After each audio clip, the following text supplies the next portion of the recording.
We found this clip of you. It's from May 2nd, 2001, from a forum at Harvard's Institute of Politics on George W. Bush's first 100 days. Let me play this for you. I'm not sure if you know what clip I'm about to play, and then I want to get your reaction on the other side of this. Oh, boy. Hi, my name's Peter Buttigieg. I'm a first-year student at the college here.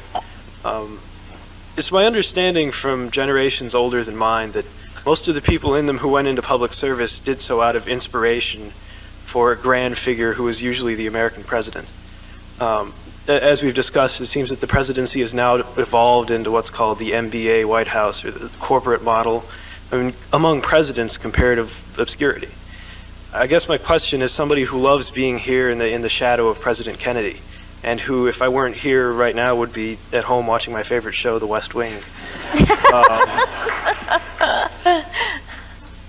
What's happened to the image of the American presidency? And just because we know more about the men who are president, is that magic really gone forever?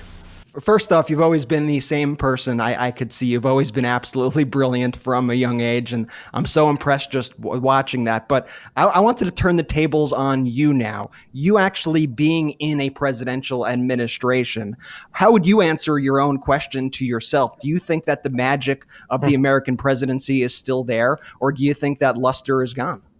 Brett. First, Secretary, you got to react to the video. and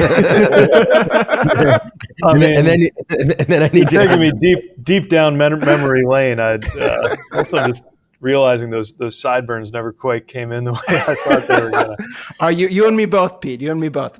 Look, I think part of what happens when you actually find yourself at some of these high tables in American government is certain things get demystified a little bit. But I'll actually, one thing you feel, certainly at the White House every time I'm there is that this is a working place where people really have their heads down and are just getting stuff done or seeking to get stuff done. But there is a kind of awe that I think still comes with public service. And I try to remember that anytime I find myself at the White House or anytime I find myself at the Capitol, that there's a reason why, the American historical imagination is so richly filled with examples of leadership from one field, which is politics. Largely because the things that happen, whether things go well or whether they go poorly in the political space, winds up having a really big effect on whether things go well or whether they go poorly in our daily lives. And that's true for the grand questions of war and peace. But one thing I think a lot about in this job is it's true for the very everyday questions too, the literal everyday. What could be more everyday and what could be more kind of impactful for your daily life than something like your commute? And the daily commute of hundreds of millions of Americans is shaped for better or for worse by how well we do our job here in this building. So yeah, there's still a magic to all of this.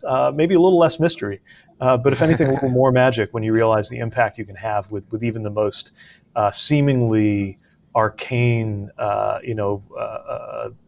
seemingly bureaucratic process if it leads to real results on the ground for people.